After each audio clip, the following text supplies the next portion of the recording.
अस्सलाम वालेकुम।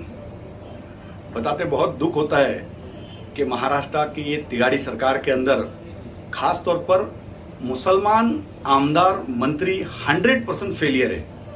इन्होंने खुद का भी मजाक बनाया है और हमारे धर्म का भी मजाक बनाया है, हमारे त्योहारों का मजाक बनाया है। 2 रोज पहले एक जीआर आता है, उस जीआर के अंदर लिखा जाता है कत्ल की रात। मैं पूछता हूं नवाब मलिक से, मैं पूछता हूं नसीम खान से, मैं पूछता हूं अबू हाशिम आजमी से, मैं पूछता हूं मुसलमान शिवसेना के मंत्रियों से, आपको शर्म नहीं आती? क्या आपके अधिकारी, आपके मंत्रालय के अधिकारी, मंत्रालय के बाबू आपको पूछते नहीं? या आपके मुख्यमंत्री आपको विश्वास में लेते नहीं? बकरीद के टाइम पे भी मजाक आप लोगों ने बनाया। रमजान में हमने पूरा रमजान घर में नमाज पढ़ी, ईद की नमाज हमने घर में पढ़ी। अब तो मुहर्रम को इस तरीके से कत्ल की रात करके डिक्लेयर करते हैं। शर्म आनी चाहिए। आप लोगों से माफी की तो उम्मीद हम कर ही नहीं सकते।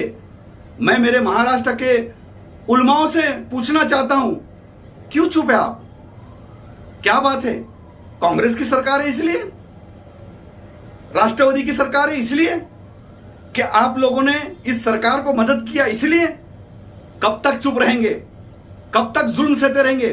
अब तो हमारी शरीयत में दखलअंदाजी करी जा रही है, हमारे इस्लाम का मजाक उड़ाया जा रहा है। हम सबको इसके ऊपर आवाज उठानी चाहिए। हमारे उलमाओं को खासतौर पर इस चीजों पे गौर फिक्र करना चाहिए। रमजान से लेकर हम लॉकडाउन में हर चीज देख रहे। अरे हमको पता है कि लॉकडाउन का पालन करना है।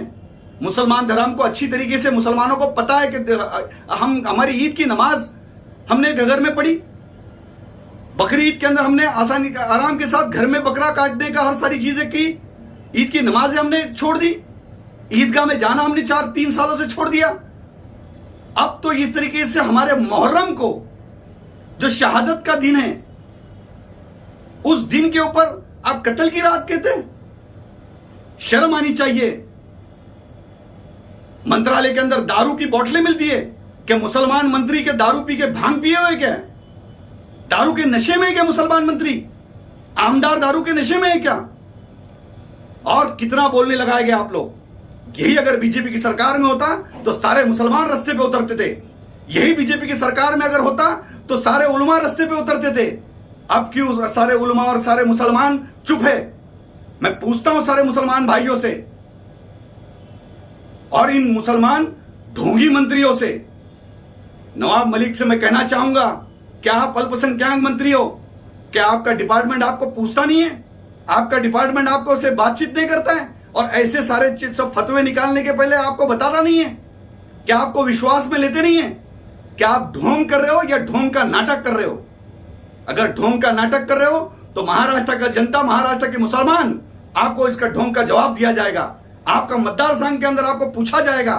सारे जितने भी आमदार मंत्री, ये सब जो मजाक हो रहा है, इसके बाद अगर कुछ इस तरीके की कोई मजाक करने की हरकत की, कौम की मजाक उड़ाने की हरकत की, दिल पे चोट लगती है कि इस तरीके की चीजें आती है, तो आप लोगों को शर्म आनी चाहिए कि आपके अधिकारी इस तरीके का काम कर। कम से कम अगर ऐसे कोई फैसले होते तो कभी कभी कोई मुसलमान इनकलाब से लेकर, उर्दू टाइम से लेकर, उर्दू न्यूज से लेकर, ऐसे उर्दू पत्रकारों को बुलाया जाए और पूछो।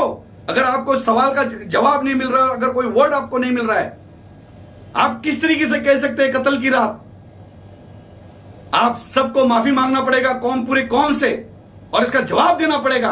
और जिस किसी ने भी ऐसी घटिया हरकत की है, जिस किसी ने ये लिखने की हिम्मत की है, उसके ऊपर गुनाह दाखिल करना पड़ेगा। ये हाजी अराफात शेख मैं भारतीय जनता पार्टी की तरफ से मांग करता हूं, एक मुसलमान होने के तरफ से मांग करता हूं कि ये इस चीज का आपको जवाब देना पड़ेगा, नहीं तो महाराष्ट्र का मुसलमान चुप नहीं रहेगा।